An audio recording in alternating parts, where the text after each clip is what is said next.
বিয়ানীবাজার পৌরসভার পূর্ব নয়াগ্রামের একমাত্র যাতায়াত সড়কের পাকাকরণ কাজ শুরু হয়েছে। পৌরসভার এই সড়কটি কাঁচা থাকায় বর্ষা মৌসুমে কাদা, ছোট বড় গর্ত আর শুকনো মৌসুমে ধুলোর দুর্ভোগে পড়তে হতো বাসিন্দাদের। পাকাকরণ কাজের মাধ্যমে দীর্ঘদিনের ভোগান্তি দূর হওয়ায় গ্রামবাসী উচ্ছ্বসিত। কোভিড-19 প্রকল্পের আওতায় এই সড়কটি পরিবেশ বান্ধব ব্লক দিয়ে পাকাকরণ কাজ বাস্তবায়ন করতে বিয়ানীবাজার পৌরসভা ঠিকাদার প্রতিষ্ঠান মেসার্স জিল্লুর এন্টারপ্রাইজকে নিয়োগ করেছে। বিয়ানীবাজারে রেডি ফ্ল্যাট ভাড়া দেওয়া হচ্ছে। পৌর শহরের TNT রোডে ইবনে আল মতিন টাওয়ারে শিশুদের জন্য বিনোদন, সুসজ্জিত বেডরুম, রুচিশীল balcony, kitchen, dining, lift, CCTV, বিশাল পার্কিং ও ছাদ সহ থাকছে আধুনিক সুবিধা। 500 ফুট দৈর্ঘ্য এবং 10 ফুট প্রস্থ সড়কের এ উন্নয়ন কাজে ব্যয় হয়েছে 17,30,000 টাকা। পূর্ব নয়াগ্রামবাসীর দীর্ঘদিনের ভোগান্তি দূর হচ্ছে জানিয়ে সাবেক কাউন্সিলর সাইফুল ইসলাম শায়েক বলেন, সড়কের কাজে সম্পৃক্ত থেকে এ পর্যন্ত নিয়ে আসতে পারায় খুব ভালো লাগছে। এই রাস্তাটা কোভিড-19 এর প্রজেক্টটা আমরা মেয়র মহোদয় থাকতে আমরা প্রজেক্টটা দিছিলাম, একটু বিলম্ব হয়েছে প্রজেক্টটা আসতে। আরো অনেকগুলো প্রজেক্ট আমাদের মেয়র মহোদয় থাকতে আমরা দিয়েছি। আমরা খোঁজখবর নিয়ে দেখছি অনেক প্রজেক্ট এখনো বাতিল হয় নাই।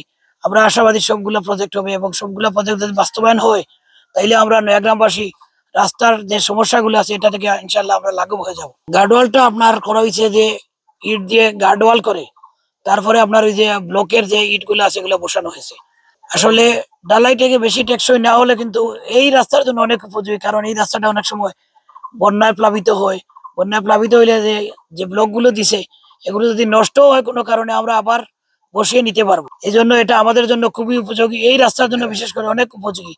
এবং এখন বাংলাদেশে আপনারা বেশিরভাগ দেখবেন পৌরসভা এবং ইউনিয়নগুলোতে এইরকমই রাস্তা হবে, এরকম ব্লকের রাস্তাই হবে, যেখানে শেষ হয়ে যায়। এখান থেকে সামনের অংশটা অনেক ভাঙ্গা। ইউনো মহোদয়কে আমি বিনীত অনুরোধ করব যাতে এই বাকি রাস্তাটা যেন পরিপূর্ণ করে দেন, কারণ এই রাস্তাটা এটা সুন্দর হওয়াতে এই রাস্তাটা মানুষ অনেক কষ্ট হয়ে যাইতে আপনারা এটা নিবেন। এবং এই পাশে যে আপনারা একটা সাইড দেখছেন, এখানে একটা গাইডওয়াল না দিলে এই রাস্তাটা কিন্তু টিকবে না। ইউনো মহোদয়কে বলবো পৌরসভার বাজেট এবং সাধ্য অনুযায়ী যা আছে আমাদেরকে একটু সহযোগিতা করলে আমরা কৃতজ্ঞ থাকবো। সড়কের পাকাকরণ শুরু হওয়ায় উচ্ছ্বসিত গ্রামবাসী অবশিষ্ট অংশ পাকাকরণ ও ঝুঁকিপূর্ণ অংশে গার্ডওয়াল নির্মাণ করার জন্য দায়িত্বশীলদের আহ্বান জানান। এই রাস্তা যে অবস্থা ছিল খুবই খারাপ অবস্থা ছিল, আর খারাপ অবস্থার কারণও ছিল আসলে বন্যা কবলিত এলাকার জন্য সমস্যা হয়েছিল। আর এখন বিশেষ করে এই যে আমাদের যে এটা রাস্তা ব্লক সিস্টেম হতে আমাদের জন্য খুবই সুবিধা হয়েছে এবং আমরা খুবই উপকৃত হয়েছি। আর বিশেষ করে আরো 150 মিটার হবে জায়গাটায়, যদি হয় তাহলে একটু ভালো হয়। আর এই রাস্তা হওয়াতে সংশ্লিষ্ট সকলকে আসলে যাতায়াতের লাগে খুব ভালো, কারণ আগে তো খুব কষ্ট হইতো, মনে করে যাওয়া লাগে একটা টমটমও যাইতে গেলে আমরা খুব কষ্ট হইতে।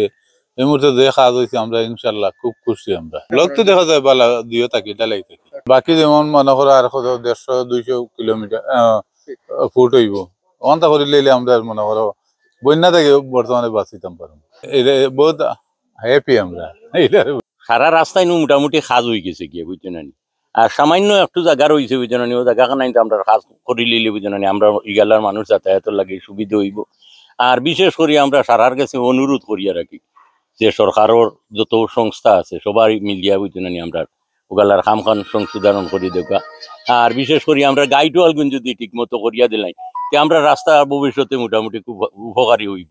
কোনো অবস্থাতে আর নেক্সট টাইম আবার 6 মাস পর রাস্তা কাজ করানি লাগবে না। একমাত্র গাইডওয়ালগুলো লাগি আমরা সবচেয়ে বেশি দরকারি, ওগুতার লাগে আমরা অনুরোধ করিয়া রাখি। অতটুকু লাগে আমরা খুশি আলহামদুলিল্লাহ। মোটামুটি আমরা কেউ অখুশি নাই। আমরা ও সামান্য জায়গাখান আমরা ঠিক হয়ে গেলে কি আমরা সব গ্রামের মানুষ আমরা খুশি আল্লাহর রহমতে।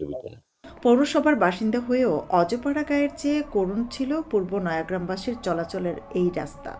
পাকাকরণের মাধ্যমে দীর্ঘদিনের ভোগান্তির অবসান হচ্ছে, এতে সব বয়সের মানুষ খুবই খুশি। সৈয়দা আফি হক, এবিটিভি।